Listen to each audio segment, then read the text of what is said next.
significance of this full moon day as well as the 10th anniversary of the youth sections of this Asana Society. Just now, your Vice President addressed me as Big Chief, formerly only Chief. Today, Big Chief. I think near future become Mischief.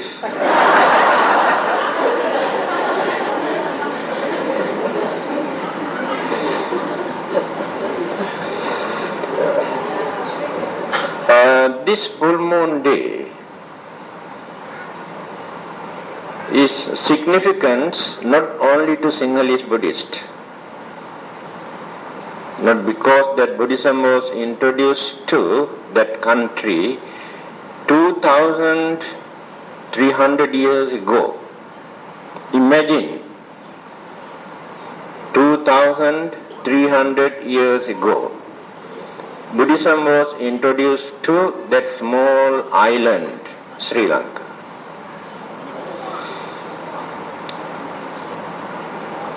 There are few special features that we'll never forget, recorded all over the world, what that country has done to maintain Buddhism. Sri Lanka is a small and poor country, but the good reputation has spread all over the world about this country is remarkable. Many people should want to know where this country is. First thing is the basic teachings of the Buddha recorded in writing 80 years before Jesus appeared in this world, done in that country, but not in the country where the Buddha lived. That is the first thing that this country has contributed to all over the world. Then, this Tripitaka, or the basic teachings of the Buddha, are spread all over the country. And today, Thailand, Burma, Cambodia, Laos, Vietnam, and India also had to collect the Buddhist literature or the basic teachings of the Buddha from that country. Second thing, Buddhism was introduced to China nearly 2,000 years ago. Later, when well-known Chinese traveler Faxian visited India and Sri Lanka, he has seen how the monks and nuns in those countries leading their noble life. So he wanted to introduce this nunnery system to China. So later, they have sent a delegation to Sri Lanka to invite few nuns from Sri Lanka to China to ordain Chinese ladies as nuns. So the nunnery system was introduced in China from Sri Lanka first time. Later, they developed this in China. Another important thing, Emperor Asoka, who has sent Buddhist missionaries to many other countries, but he had, it seems, great confidence. I do not know how he could manage to realize this. The Bodhisattva under which the Buddha gained his enlightenment was sent only to that country by Emperor Asoka. And that Bodhi tree still remains, supposed to be the oldest historical tree in the whole world, planted 2,300 years ago, still remains. Then commentaries to the basic teaching of Tripitaka. Commentaries mean interpretation that people cannot understand very easily, have been written by the Buddhist scholars, also done in Sri Lanka. For every Buddhist text you can see another book called commentary, explaining. Then the two relics of the Buddha and various other important bodily relics of the Buddha also taken to that country and enshrined in various pagodas. These are the important events or the important religious significance why the whole world respect that small island. And today is the day, a full moon day of June. Emperor Asoka's son, Mahinda, Venerable Mahinda, visited Sri Lanka and met the ruler, the king of the country, and they had a dialogue. After this discussion, the king was fully convinced, at once accepted Buddhism. When the ruler accepted a religion, naturally the subjects or the followers also, so whole country has become a Buddhist country.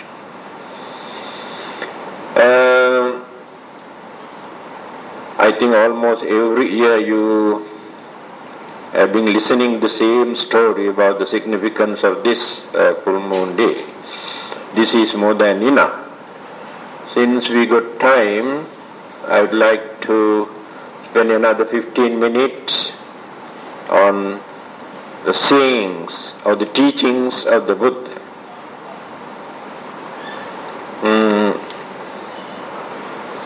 Today I would like to talk about our mental problem. Mental problem does not mean madness. Of course, we are all mad people.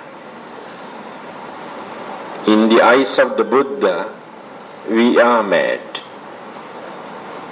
Our behavior, our way of talking, way of laughing, and way of doing things, in the eyes of such people, actually behavior of mad people, not normal. The reason is this. There are 5 mental hindrances which disturb our mind. These sources do not allow our mind to remain calm, to maintain peace or happiness.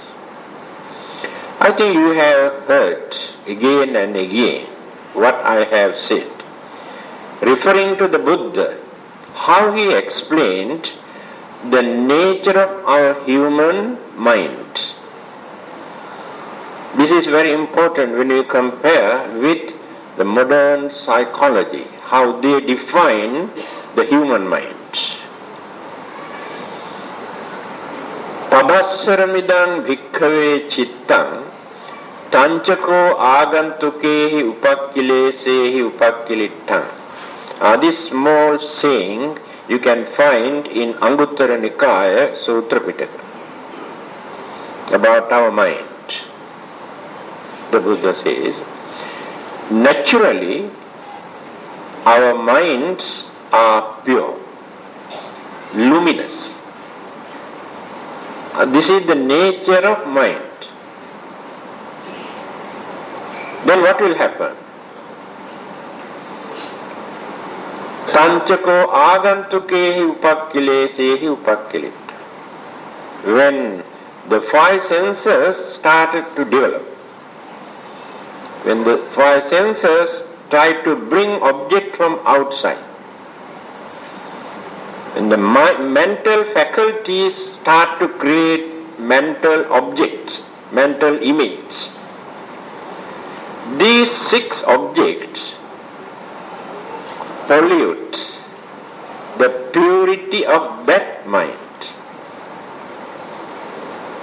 disturb the peace, and after that mind become clouded, no more brightness there. It is true. A very simple living example. Let us take a small baby. All of you know. This baby is very innocent. Because of that, everybody, not only humans, even some animals also like that baby. Everybody like to sayang this baby. Kiss, embrace, hold, lovely. What is the reason? In that baby's mind, those evil forces are not yet developed. Jealousy, selfishness, anger and cruelty, cunningness, all these things are not noticeable. Because of that, this child looked like very innocent, harmless. Later, when this child grows, when he mix up with others, family members, outsiders, friends, this child learns so many dirty, wicked, cruel, harmful, dangerous things and pollute the purity that baby maintained at the beginning. That is what the Buddha says. Naturally, our minds are very pure. But later, by harboring, maintaining, developing so many things, by using the senses, we are going on polluting that mind. Then, how to get rid of this thing?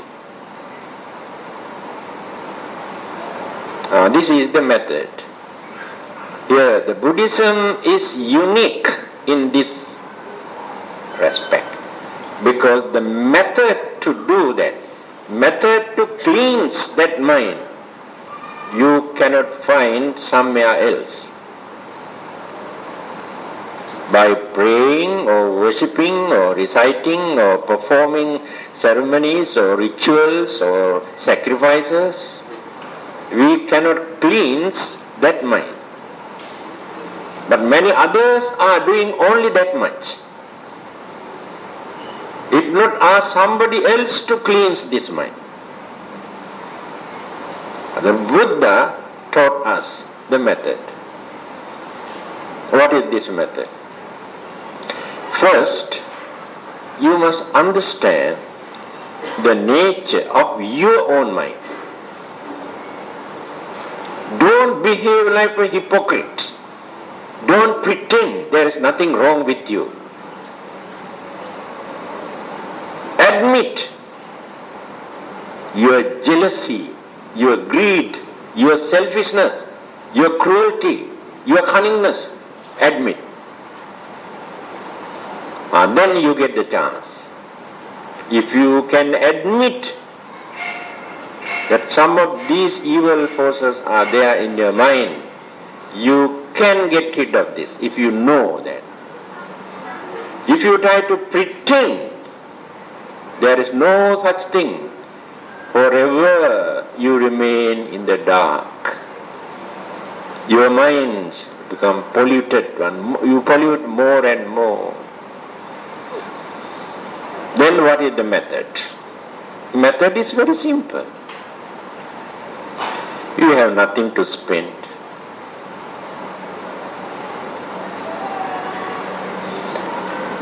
First thing, then try to find out the way how Buddha has analyzed this mind. When you analyze these 5 groups, which are very active in our mind, then we know where the mistake is. There are 5 hindrances that always pollute and obstruct, disturb the mind. Kamacchanda, Vyapada, Thinamidda, Uddhacca Kukkucca, Vichikicca. These are the 5 mental hindrances. First one is very easy to understand. We know that. Our craving that we maintain to indulge our senses, sensual pleasure.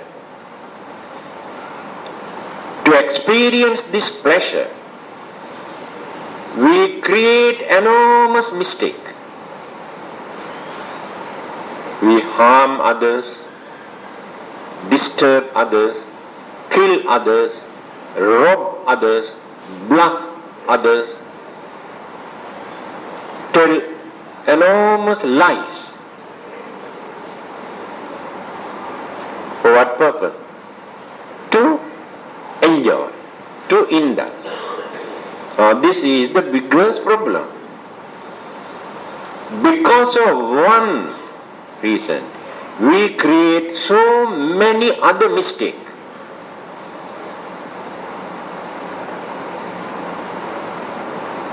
That is the first mental hindrance. You must realize this. Second one is Vyapada. There are 3 things here: anger, hatred, ill will. Some people have mixed up this. Anger is emotional. Emotional feeling is aggravated, aroused, stirred. If there is no controlling power, then suddenly that anger flare up like a flame. That is called anger. Suddenly shout and jump, scold. Within 1 minute, calm down again. That is called anger. It is emotional.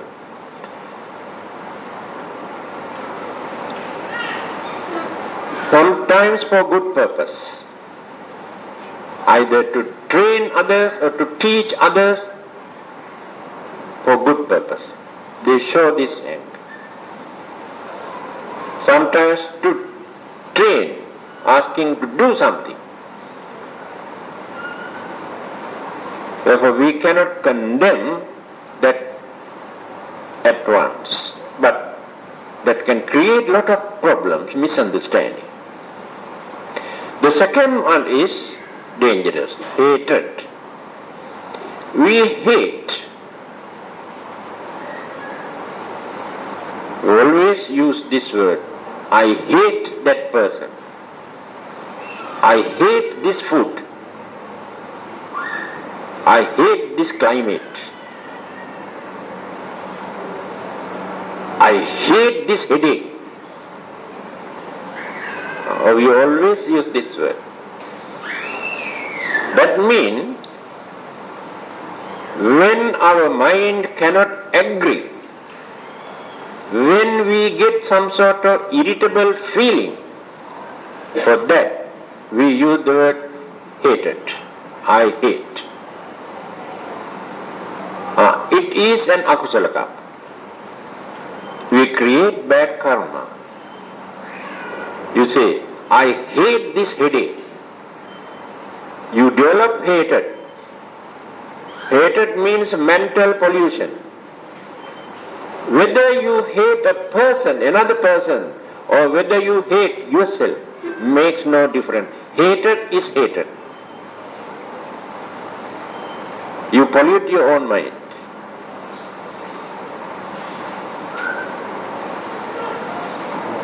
Last one is ill will. Here the Buddha used this word, ill will, grudge. That means we maintain some sort of enmity, intolerance in our mind, aiming to take revenge, to attack, to condemn, to blame.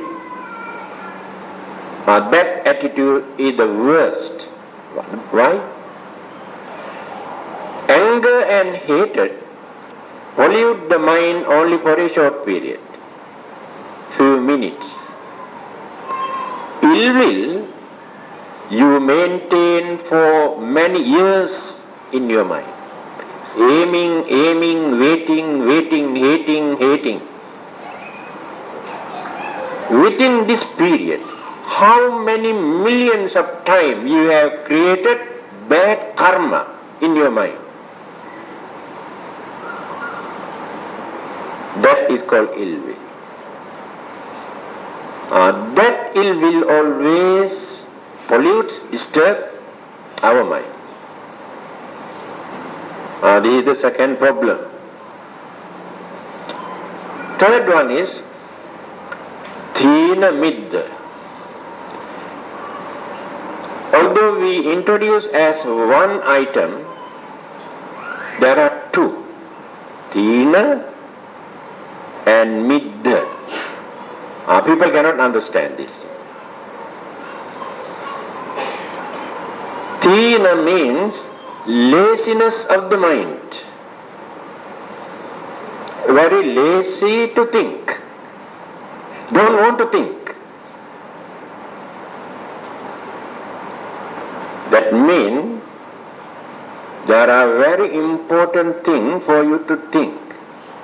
But you don't want to think. You may think some sort of rubbish. And this is a mental hindrance. You want to decide today whether you must do this or not. But without thinking or considering this, you think something else. That is called laziness of the mind. Many people maintain, I also get this problem sometimes. When I want to write an article or something like that, I got more than enough time. But just lie down there and go on thinking all sort of rubbish, but no courage to get up and write down something. That is the nature of the mind. It is a mental hindrance. And the second part of it is this. Middha. After thinking that I want to do this or I don't want to do this, we don't want to put into action. Again become lazy. We have already decided to do certain things. but very lazy to do that. Today a full moon day. This evening, some people might have thought, why not we go to temple today? Later, second thoughts appear in the mind, never mind, you stay at home. Exactly like that. Very difficult to merge these two. The thoughts that we have created, put into action. Our second weakness or hindrance in our mind. Thina myth. Then the last one is called Uddhacha Kukkucha. This is more difficult to understand. Introduced as one item, but there are two. Uddhacha Kukkucha. Meaning. Uddhacha means restlessness in the mind. But we do not know why. We haven't got any reason to understand why there is restlessness in my mind. Nobody disturbed me, no worries, no problems, no sicknesses, but some sort of disturbances are going on in the mind. Cannot understand. You can go and discuss this with any kind of modern psychologist. Whether they can explain, I don't think so. Why?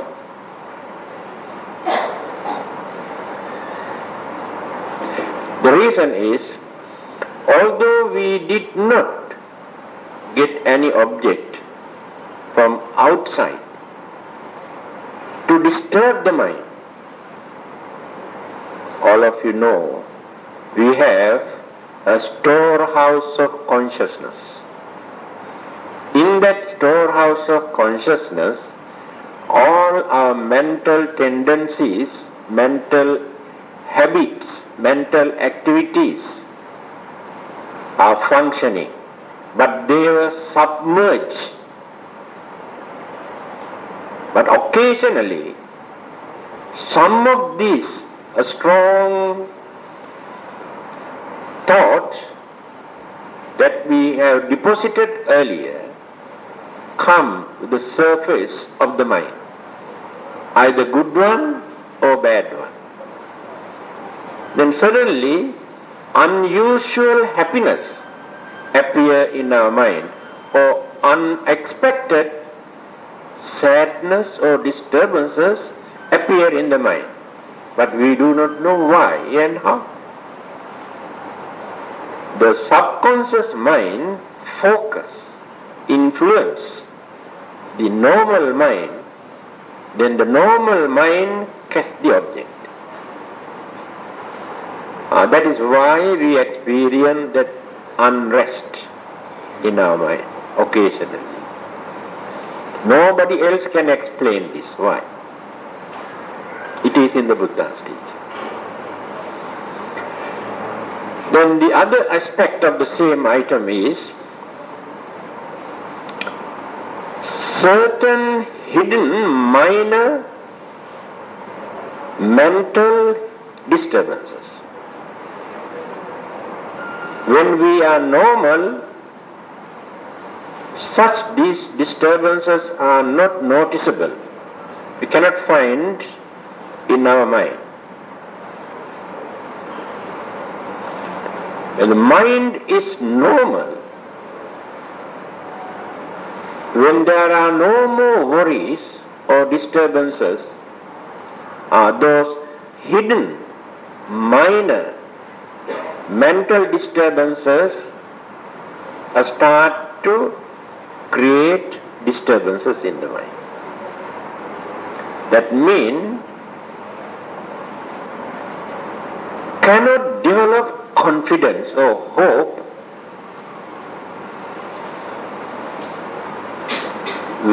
flowing mind. Very difficult to decide. There is something to disturb the mind, interrupt our decision, our way of thinking. When we start to meditate,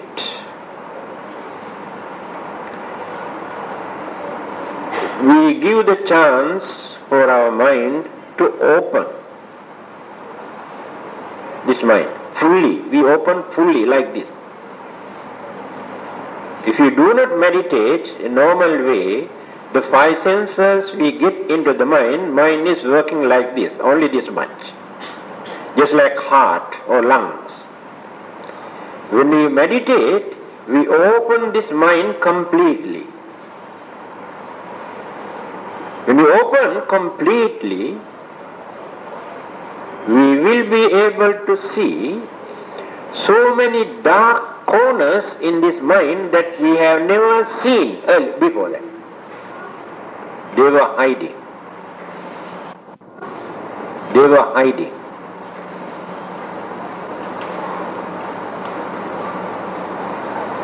The meditator sometimes get frightened because of this unusual, unknown experience. Then create fear or some sort of suspicion in the mind.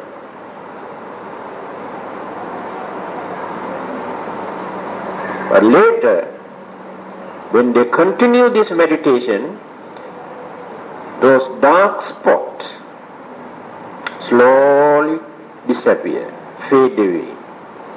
And then complete brightness, purity remains in that mind. So this unknown, hidden mental hindrances interrupt our way of thinking whenever chances arise.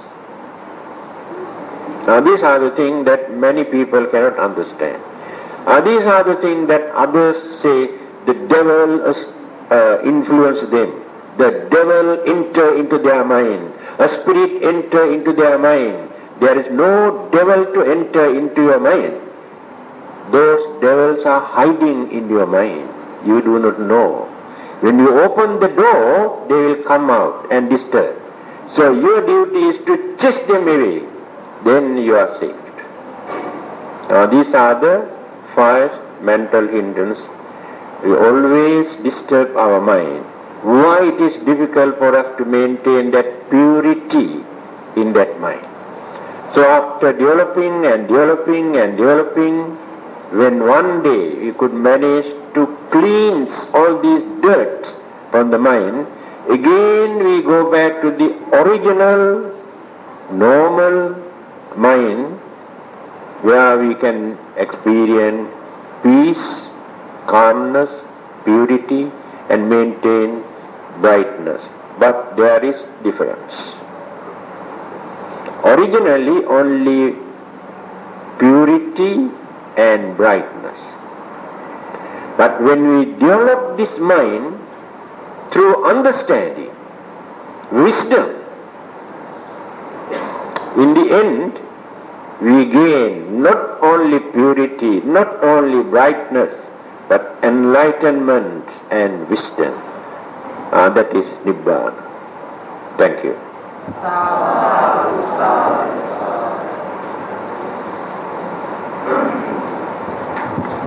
බුදුරජාණන් වහන්සේ උදෙසා ඉලම්පස පූජා කිරීමෙන් හා දහම් පඬ පූජා කිරීමෙන් ධර්ම ශ්‍රවණය කිරීමෙන් ලබාගත්තා වූ සියලු කුසල හේතු කොටගෙන මෙතන් පටන් නිවන් දක්නා ජාය දක්කාර කාතිසර පායුපත දුක්ඛේ කිසිම කාලයකවත් වෙන දිව්‍ය ලෝක මනුෂ්‍ය ලෝක දෙකී පමණ සබ සම්පatti ජීවින් හාවතු මෛත්‍රී බුදුරජාණන් වහන්සේ දෙකීමෙන් දේශනා කරවදාරන ශ්‍රී සද්ධර්ම දේශනාවත්සා සෝවානාදී මාර්ග ඵල පිළිවෙලින් ලැබියුතු සදාකාලක දරැතුතුන් අමා මහ නිවන් සම්පත් ලබා ගැනීමට පරලෝසපත් සියලුම ඥාතීන් ප්‍රධාන මේ සෑම දිනාටම Setuvasana Vemajita Sadarati Yukta Ping Anamodang Vyayutui.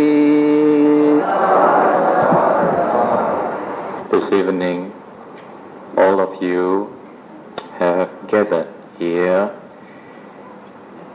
for this new moon Buddha Puja, and it is good from time to time for us to remind ourselves, to recollect the significance of such practice. Many of you might have come to join in this religious service, not truly understanding the real significance of such practice.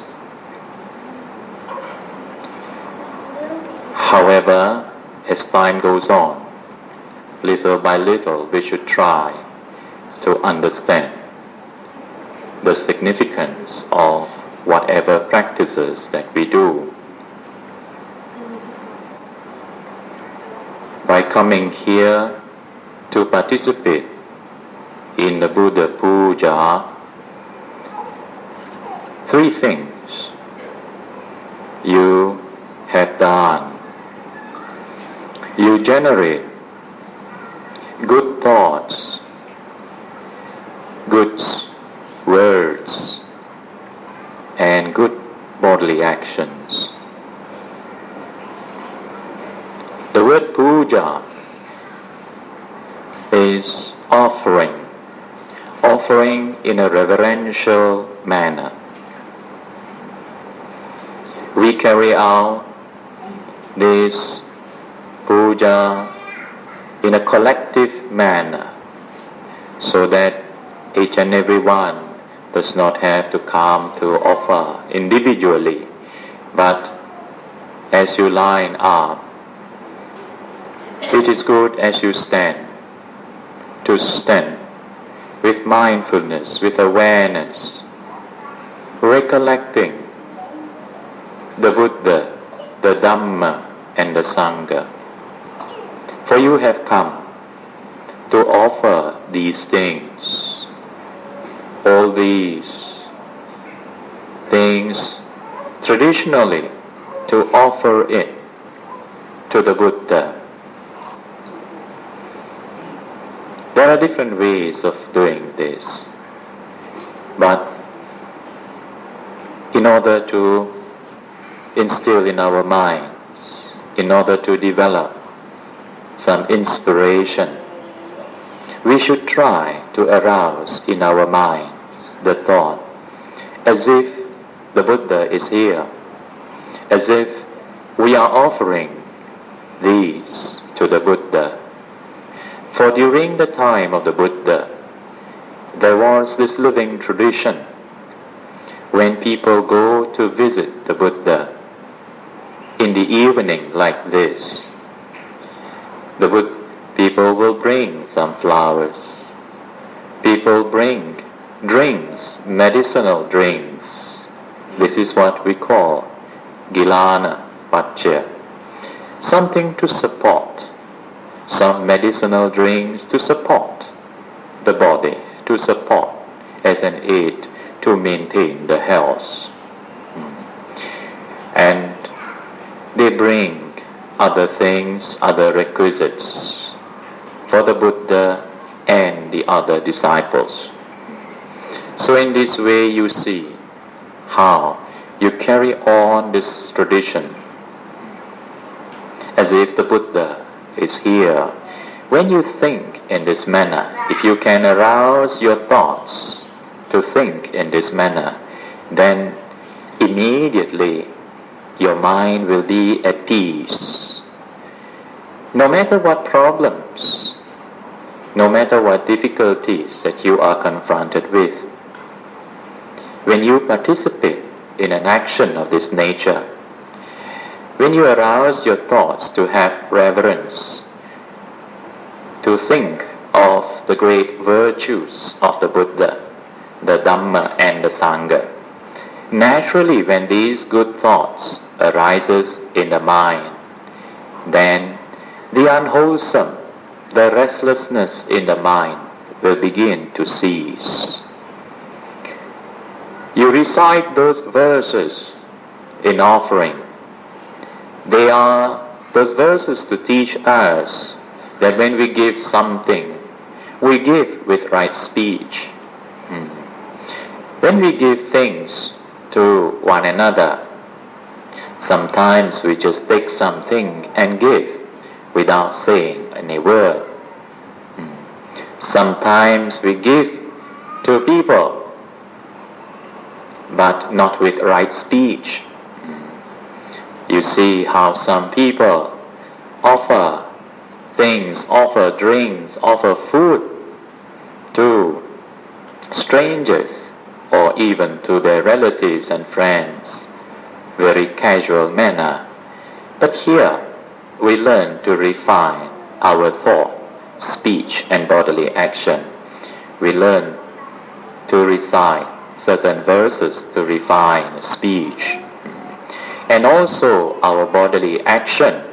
That is why when you come, you restrain your body.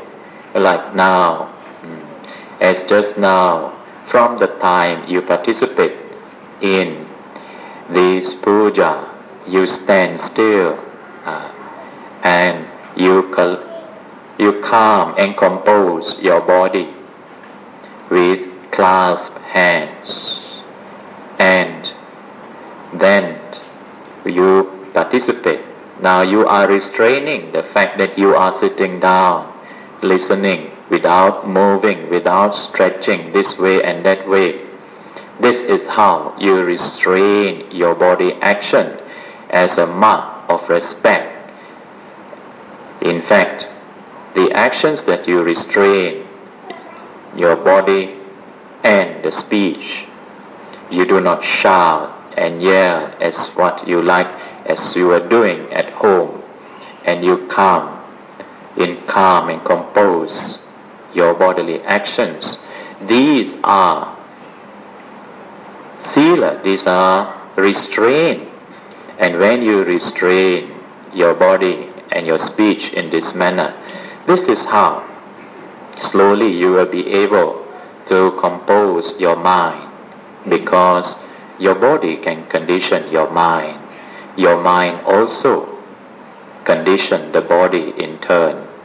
Of course, until such time you learn to develop the mind and purify this mind so that the mind can eventually have the full control of the body. Until such time, the body still keeps on conditioning the mind. But eventually, we should learn how to develop our mind so that the mind will condition the body, and the mind, there will be mind above matter. So, in fact, this simple practice will help us to overcome unwholesome thoughts, unwholesome speech, and unwholesome actions.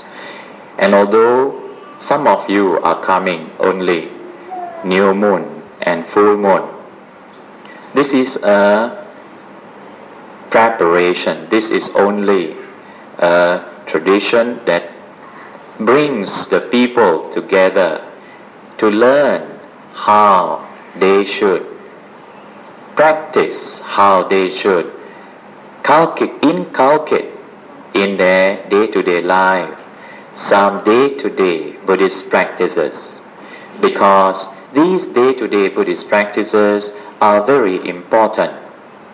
Now, those of you who are working, it is good, or those of you who are schooling, it is good for you before you leave home to perform some religious service, to go before the shrine, to have a shrine and altar at home, serves a very good purpose, because it is at that very place that you can calm down your minds, you can renew your precepts.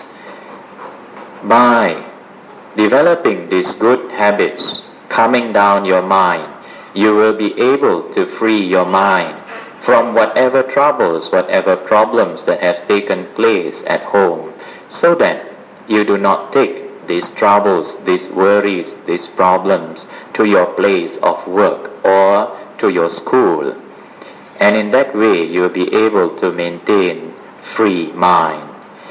And in the same manner, when the stress, the problems, the worries that you have in the offices, in schools, that when you come back home, again it is a good practice to go through the religious practice and again to calm down your mind and to release your tension, because by having good thoughts, good speech and good bodily action, we will be able to release naturally the body, the mind will begin to unstress, and this is how we can free our mind from whatever problems that have happened during the day, so that we do not pass it on to the other members of the family.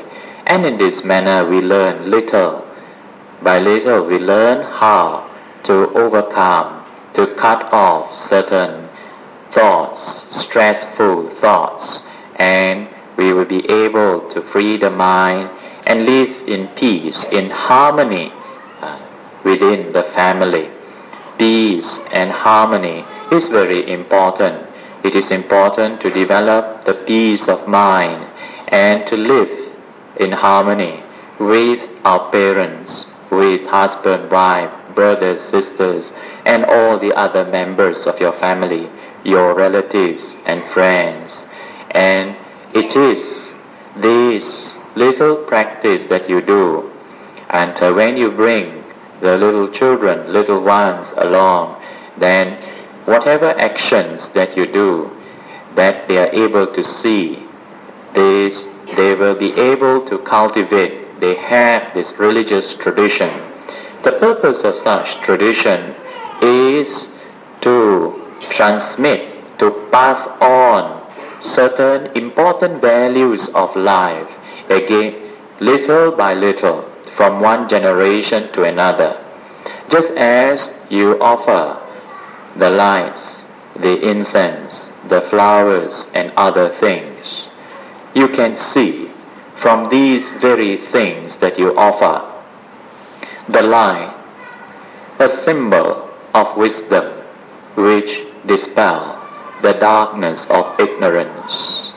The flowers, a symbol of beauty, a symbol of youth, that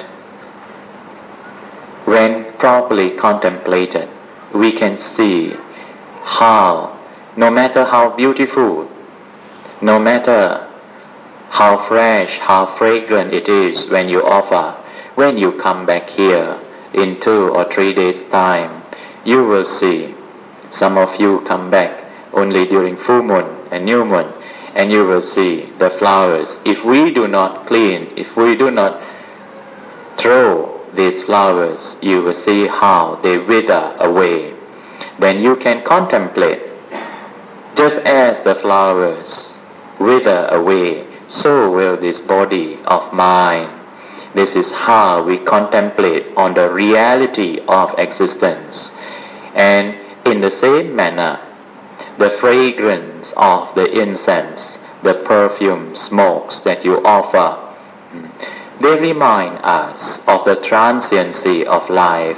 They can remind us of the transiency, because no matter how fragrant it is, after a little while, the fragrance goes away.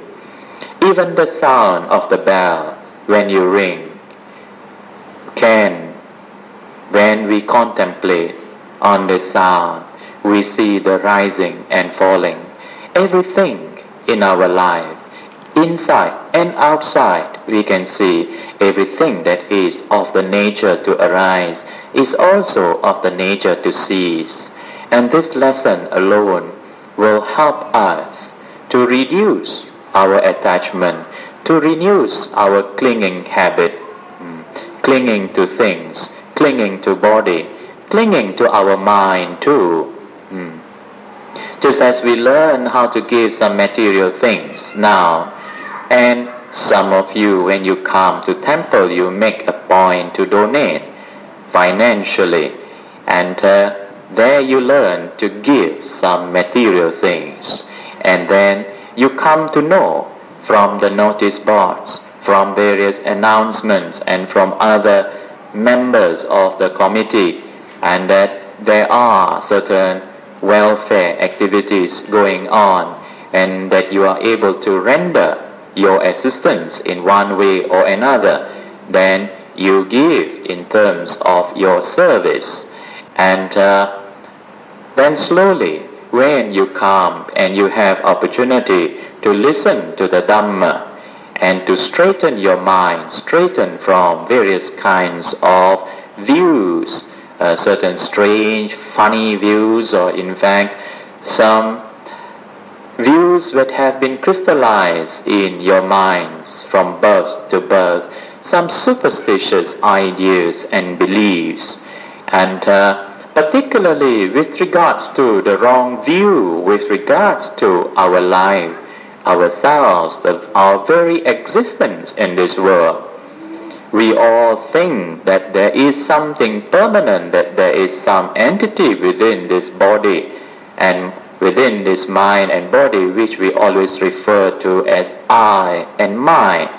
And when we cling to this idea, cling to this view of the I and the my, then this gives rise to the feeling of I and my. Every time you are hurt, every time some people may speak some harsh language or insult you, you feel hurt. This feeling, how you feel when you are hurt, it is then you begin to feel the self, your very self being hurt. And when you develop your mind, eventually, little and little, we will be able to see what is it that is hurt. What is it that is disturbed? And when we see the true nature of ourselves, we see that this whole mind and body is nothing but some processes, mental and physical processes that has come together, and it is these processes that we identify as I and my and the self. And it is because of our clinging to this idea of I, my and the self, it has given rise to all kinds of problems. In fact, the root cause of all human problems, of all problems, lies in this idea of self. Selfishness arises from this too. So when we develop and our minds and have opportunity to listen and practice the Dhamma, slowly, little by little, we will be able to give up the wrong views. The wrong views pertaining to the self, the wrong views pertaining to the nature of our life. Everything which is subject to change is subject to unsatisfactoriness. But we cling on to changing things. Things that are unsatisfactory, we say it is good. Even sometimes you laugh, you smile, you are happy with whatever things, pleasant sensation and good news. We laugh, we smile. And how long can we laugh? How long can we smile? And it comes and goes. The fact that it arises and the fact that our laughter does not last, that itself means that that kind of happiness that we experience is unsatisfactory. So when we realize the unsatisfactoriness of worldly happiness, we will realize that there is another kind of happiness which is more lasting, another kind of happiness that is more lasting, that is not so transient. And eventually we will be able to overcome the views And when we overcome such wrong views and have right views, the right views will help us to understand the law of karma, the law of cause and effect, that we will contemplate and be able to accept the efficacy of our actions. Good or bad actions, whatever we do, we will have to inherit those actions. Good actions gives rise to good results. Unwholesome or bad actions gives rise to unwholesome or bad effect.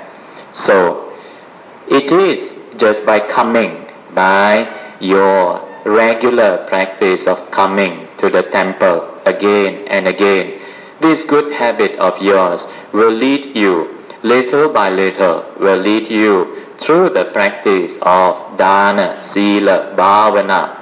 These three things around which the whole Buddhist way of life revolves.